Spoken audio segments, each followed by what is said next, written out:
regular agenda. Item A, restoration of library Sunday hours. Mayor and Council, I'll lead off a little bit and then turn it over to Roger for some more comments. First off, I think it's important to say why I seriously consider this now. And one reason is a number of you have individually approached me about reinstituting Sunday library hours, which leads me to believe you're hearing from your constituents this is a want they have. Second, with Prop 443's passing, it's had a tremendous stabilizing effect on our general fund now, and it's going to have that effect going forward.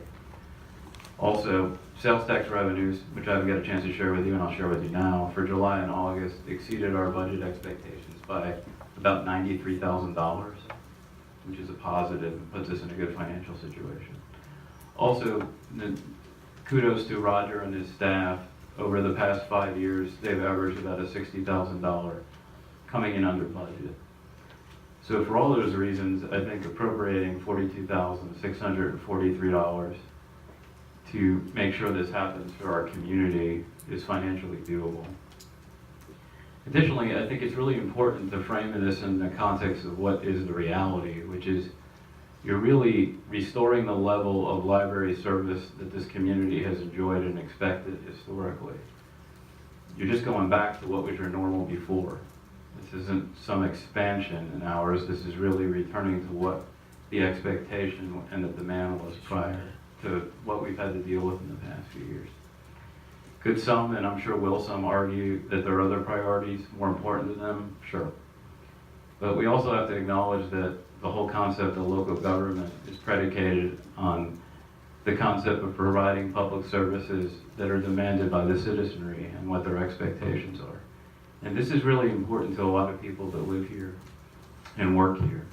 And I think that's clearly been demonstrated through the postcard campaign, the number of friends of the library, and the number of just general supporters.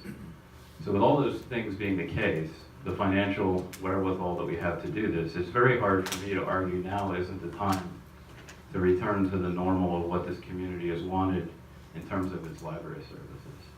With that, I could turn it over to Roger to talk a little bit more about it.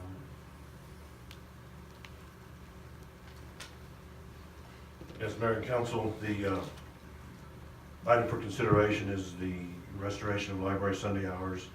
In order to provide services during the hours on Sunday, 4 part-time temporary employees would need to be hired to supplement our full-time staff.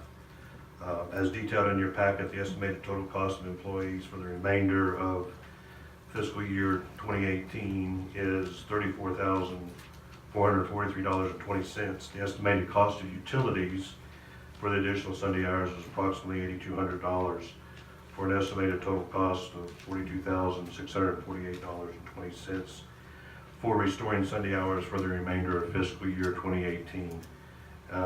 Funds for the item are available in the general fund, and movement of budget appropriation will be done in June with the other appropriation adjustments if needed. I'd be glad to answer any questions. I'll go ahead and start off with some comments. Restoring library hours may be a good idea, but I'm not sure this is the right time to do it. The council has a responsibility to establish the priorities for funding, needs determined by the city staff, and we have to look at needs versus wants. And I kind of see this as more of a want rather than a need. We passed the budget back in May and June, time frame to fund city departments and activities. And at that time, everybody is operating on that. So if there are additional needs for the city, I have not seen that list from the city manager that we can look at and prioritize and make sure that we're going after the things that are most important. I feel a list of needs should be evaluated and prioritized for funding an activity that is already well funded. And apparently in the past they've been able to do maybe cost saving measures, something like that. And if they can turn back $50,000 every year, it seems that covers the amount that you're asking for here. 42K would pay for another cop on patrol. We know that the police force was significantly reduced to help pay for the police market pay plan back in 2016. Our police are working a lot of overtime, which causes stress both on the job and on the home front with the family. The cop on patrol serves the entire community every day. It seems to me that our priority of funding should be critical services first, followed by the support for revenue generating activities second, and revenue consuming activities should be last. I am concerned about adequate police and fire service and feel that the city manager needs to evaluate these activities and determine if they are currently adequately staffed. I'm not sure that they are, and I think, I believe our police chief, back during the budget process, was looking at the need of 5 additional officers. And we put that on hold because at that time, we didn't even know if we were going to get the 443 passed. We have indicated support for a hotel in the plaza, an innovation center, and an approved terminal at the airport. These are all going to require some funding. All these can be revenue generating in some form through pet tax or sales tax or improving conditions for economic development.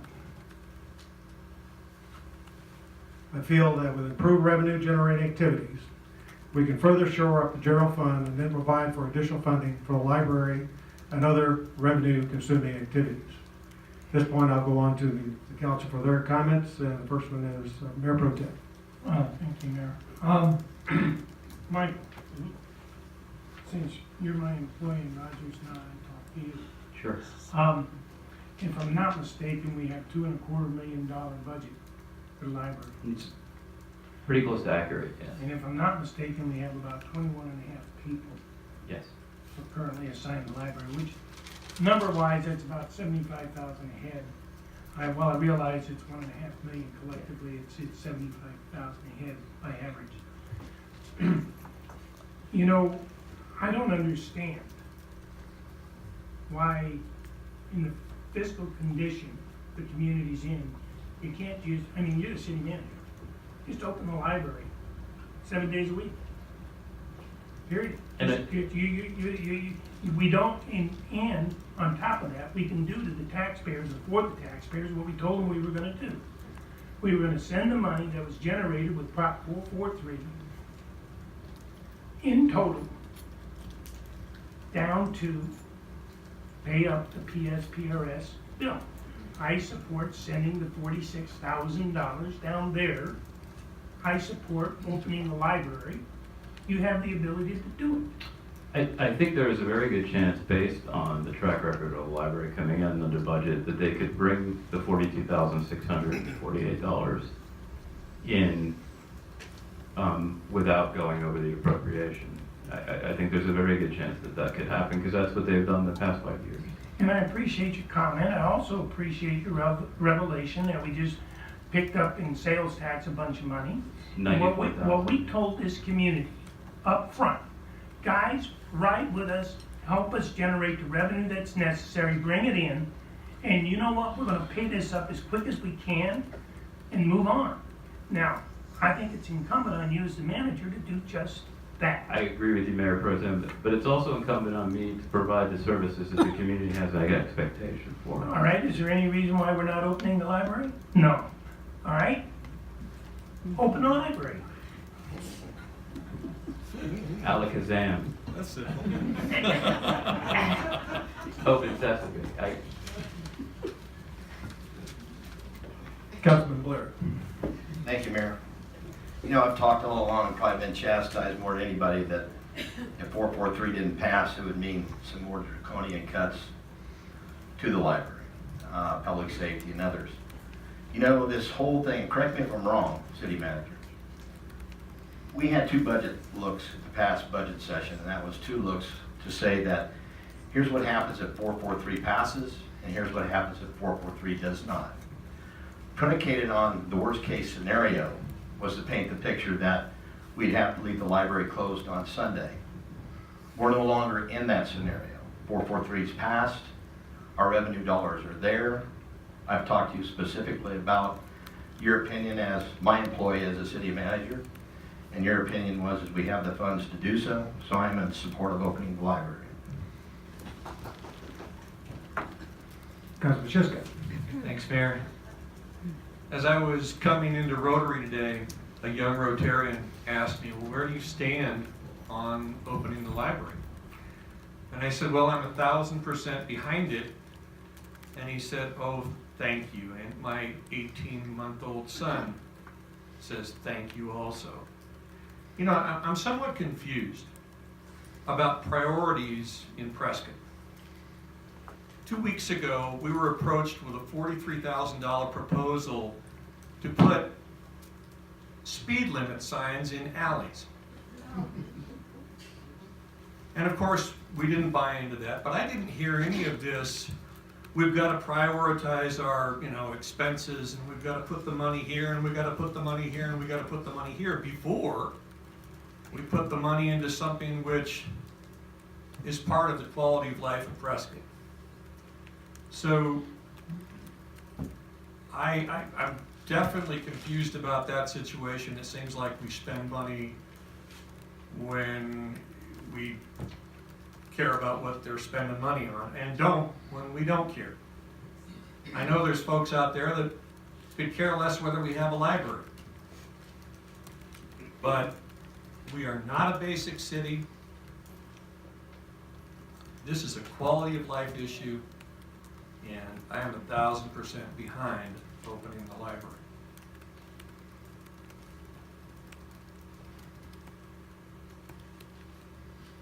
Are you done? Yes, sir, I'm done. Councilwoman Wilcox. Thank you, Mayor. Well, I have to disagree with you. I see the library as a need in our community because it serves such a broad spectrum of people, from infants to very elderly, very wealthy to the homeless. Everyone in our community uses the library. It's a place of knowledge. It's a place of learning. It's a place to learn how to get a job using the job training and computer resources. And it's a place to socialize. Has a little coffee shop. You can buy a used book. You can borrow a book. It's just something that's essential to our community. As Steve Shiska said, it's important to our quality of life.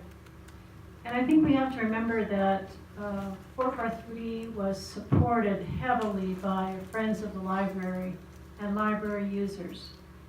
And I don't remember, Barry, how many postcards. A lot. More than 6,000, I believe. I still have all mine. I was going to stack them up here, and I forgot. We're going to put them in the library in a display. So, Okay, yeah, I'll keep them. Sorry. But I was impressed with the number of comments that people made. The little kids' comments. I love the library. I come here and I love to read. And from the grandmas who bring their kids there, it just has such broad community support. I think it's important that we restore the hours. We're not doing anything new. It's restoration of something we took away a couple of years ago. Councilwoman Orr. Thank you, Mayor. I certainly support opening the library. You know, the beauty of today is we're not talking about cutting the library again. We're talking about restoring, because Friends of the Library and the citizens of Prescott said yes on 443. Last council meeting, we sent down $11 million to pay down PSPRS. This year, we have budgeted right at $26 million that we're going to pay off this unfunded liability. And, I am very pleased that we're actually talking about this. I know Michael could have done this as an administrative management, is just gone ahead and done it, but I'm glad that we're recognizing and thanking our community and saying, no, we are committed to paying down the unfunded liability, because the sooner we do it, the sooner we can retire that tax. But at the same time, we're committed to restoring our community to a full-service community, and the Prescott Public Library is essential to our citizens. So I think we should be celebrating this moment, actually. So thank you. Mayor Pro Tem. Thank you, Mayor. Michael, I don't think I missed anything here. I could have. But did I hear you say our sales tax collections were up a few bucks? They're up 93,000 for July and August. So not, Over okay, but the expectation. point I'm trying to make is not only, a lot of this conversation was predicated on 443. I, as one council member, promised my constituents that we would take all revenues in excess of what was needed to run this city to pay up our liability as quick as possible. Okay? Now, if I heard you correctly, we were just up a bunch of money. I also know it takes 40-some thousand to restore opening line. Open the library and send a bunch of money down to pay up PSPRS and keep moving it up. I mean, if you want to keep faith with the voters, you want to keep faith with the residents that voted to give us the dollars, not only to pay up the PSPRS bill, but to have a community-involved city, or whatever you want to call this warm and fuzzy stuff. Let's do both. We're in a position to do both, and let's move on. If there is a desire to send sales tax revenue over expectations, that's a policy decision you guys could certainly make. But I would make that at the end of the fiscal year to see what the total is and not go with the 2-month. And I don't snapshot. disagree with that comment, but I think you have to set the stage to give the voters the confidence that we're doing everything we told them we would do to do both. I understand what you're saying. Any more questions, comments from the council? Any from the public?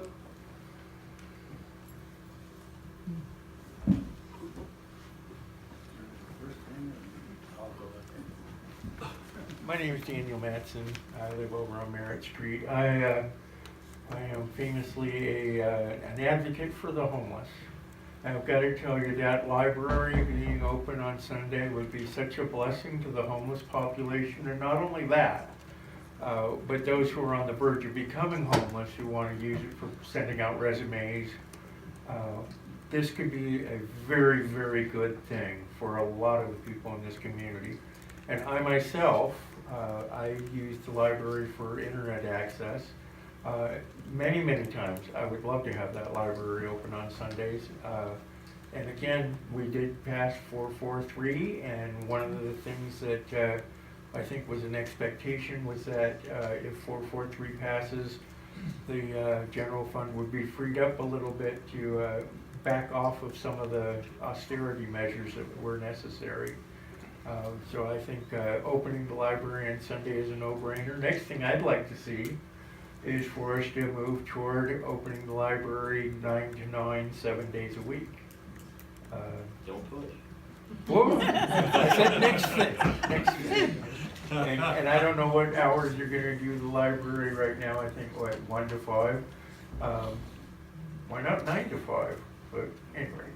So I really, really think that opening the library back up on Sunday is the right thing to do. Thank you. We got one comment from the Mayor Pro Tem. Thank you. I thought I saw our library advisory committee chairman come in the building a few minutes ago, and that's Jerry Jones. And you know, one of the things during this whole conversation we've had now for the last several months, we haven't heard any comments from Jerry Jones. So at some point in this, I would like to hear from our library advisory board chairman. Have they discussed this? Do they have any comments with regards to where we're going? Okay, go ahead, sir, and then we'll have him. All right, well, thank you very much, Jim. My name is Tom Benson, and I've been a resident of Prescott for over 24 years. We moved to Prescott because it is a home for families of all ages, a place to work, a place to raise and educate a family, and maybe even retire here. And we did not want to move to a Sun City North. And as you know, support for education has always been our passion, and we continue to work toward convincing the public of its importance for our community and our state. And I might add, you know, we're doing a lot to attract businesses here to this area. And are they going to say, you mean you don't have a library that's open on Sunday? The library is an important part of that effort and has been doing many things to educate children regardless of their economic status, as Daniel very well pointed out. Under the direction of Tony Koss and many others, we now have a first-class library that we can all be proud of. It would be a shame not to use it 7 days of the week. Now, people who work cannot easily get to the library during the week, but they can get there on Sunday. Now, there'll be a lot of talk about saving money, but your job really is to invest money wisely. And there's a lot of evidence to show that investing in our youth is one of the best investments that you can make. So I urge you strongly to open that library on Sunday. Thank you very much. Thank you. Jerry, you want to come on up? Yes, sir.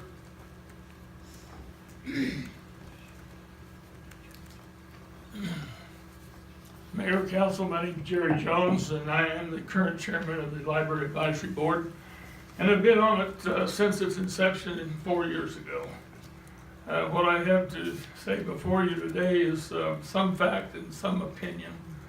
The opinion, I'll save for later, but the facts are the board, the advisory board of which you all hired us to do, has not discussed this and have not reviewed it and have not voted on it. I know you all get paid, so you're worth something. We're all volunteers, so, well, we're not worthless, we're priceless. So we'd like to have a little input on this and look at it in more detail, because we all want to keep the library open on Sunday. There's no question about it. And we know that it was closed for the obvious reasons, and things have changed since then with the passing of 443. Now, we want to take another look at this and see what we can do to not spend the money, but keep it open. It's not a question about keeping it open. Everybody wants to keep the library open. Hell yes, it's free. So why wouldn't you? So that's where we are. We don't want to, and this is where my opinion comes in. We have an opportunity here to show that we are good stewards of the monies, and that we don't need the 42 to keep it open. That's the options we want to look at as an advisory board. That's my opinion. And I think we need that time to do it. We're not scheduled to have a meeting until November 8th. I'm going to call for one in the first week of October so that we can get to work on this. I've had a lot of comments on how we can do some other things to keep the library open without having to fork over $42,000. So we'd like that opportunity to do that. Thank you. We have a comment from the Mayor Pro Tem. Thank you for your input, Jerry. You know, it's real easy to go out and spend other people's money. And I appreciate the board, and I appreciate you looking at this objectively. Yes, we can, that's just like I was telling the city manager, we can open the library. Yeah. We don't necessarily have to spend the money. That's sort of a task. So thank you very much. Good. Jerry, can you draw something? Thanks. Thank you. Any other comments? Hi, Greg. Chris Cookneo. Did we have to close the library down to begin with? We had $15 million in unrestricted funds in our rainy day fund. It was raining. Did we? If it's just 43,000 and we're sitting on 15 million unrestricted without touching anything else, we could have done that. You know, we browned out fire stations. We put Prescott in danger. Did we need to do that? We had 15 million in reserve funds for rainy day fund. Did we have to do that? Or is this a scary way to pass 443? You know, we keep talking, now we passed 443. I heard the city manager say it stabilized the general fund. But 100% of those proceeds are going to be used to pay down the unfunded liability. Where are you going to get money to stabilize the general fund if 100% of these monies are going to pay down the unfunded liability? And I agree with you, Jim, on this. I think some promises were made out there, and I think we need to keep that, pay it down. Another thing that we need to get on, and I don't know if anybody's done this, I talked with our state representatives, and they say they have not heard anything from this council except for Mayor Obert since the election on how to get the state to help solve the further unfunded liability. The hole is still in the bottom of the bucket, and we're already starting to spend money. We had 2 good months, 2 good sales months, and all of a sudden we can start hiring people again. We gotta be very careful with this money and moving forward. And you guys, I wish we get with the state and keep working to fix this. And whoever takes your chair, Mayor, I hope they pick up where you left off. So, thank you for those efforts, and, I think we had the money. We didn't have to brown out. We didn't have to close the library. We had unrestricted funds waiting to be used on a rainy day, and it was raining. Thank you. Okay, thank you. Any other comments?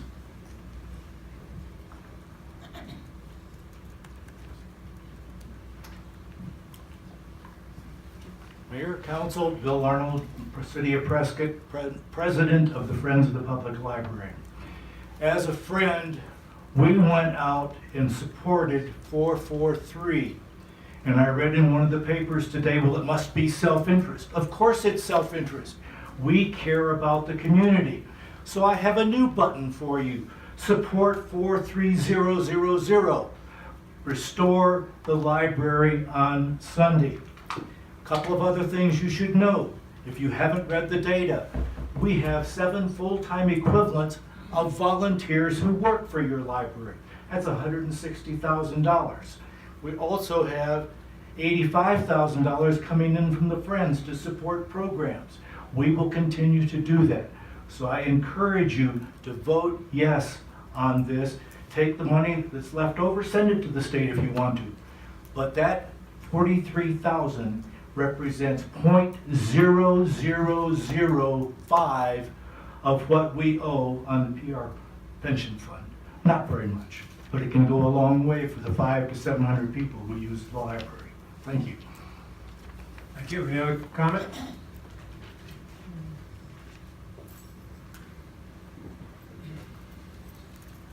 I'm Ralph Hess from Prescott.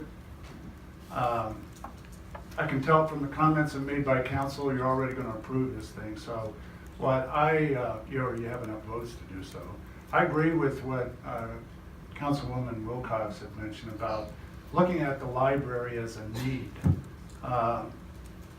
Barry Barb had indicated that I guess more than 6,000 people had sent in postcards indicating that the citizens of Prescott view this as a need. So if you're going to start assessing priorities for the city of Prescott, I urge you to consider the voice of the citizens who are clearly indicating that this library is a need. And when you're looking at this in the future, I urge you to consider that. Okay, thank you. We'll take a couple more comments. Barbara Jacobson, Prescott Mayor. Mayor Pro Tem, I'm a little confused about who your constituents are. To me, they're the citizens of Prescott. And as was just said, this is a need for the citizens of Prescott. So that's everyone. They weren't just a certain group of people that I imagine you promised. You're an employee of the citizens of Prescott. Secondly, winter is coming. And as has been mentioned, we do have a lot of people who don't have a warm roof. I know it's not a homeless shelter, but this does provide a place where they can be and they can look for jobs. If you walk in there any Sunday when it reopens and you see nobody sitting there reading a book and nobody on a computer, then I would say, gosh, maybe you could close the library, but I can guarantee you will see people there. Additionally, when I do my budget, and I got this general amount, which is my general fund, and I don't need to take a chunk of it to pay PSPRS, because that was what was being talked about, that some of the general fund might have to go. And with 443, we don't have to take a chunk. This was a no-brainer to me, the way I do my math, and I'm not very good at it. But if I don't have to take a chunk to send to PSPRS, I have it to live. And how happy am I? And I think we need to be happy that we don't have to take that chunk, because we have promised PSPRS can go there. And we can use that chunk for our quality of life. Thanks. Okay, we'll take one more comment. Apparently not. Everybody's satisfied, okay. Looking forward to that $50,000 recoup at the end of the year. Maybe send that to support the PSPRS. You have a motion. Mayor, I move to approve costs associated with restoring library Sunday hours. Second. Okay, I have a motion, take a vote, please. Passes 7-0.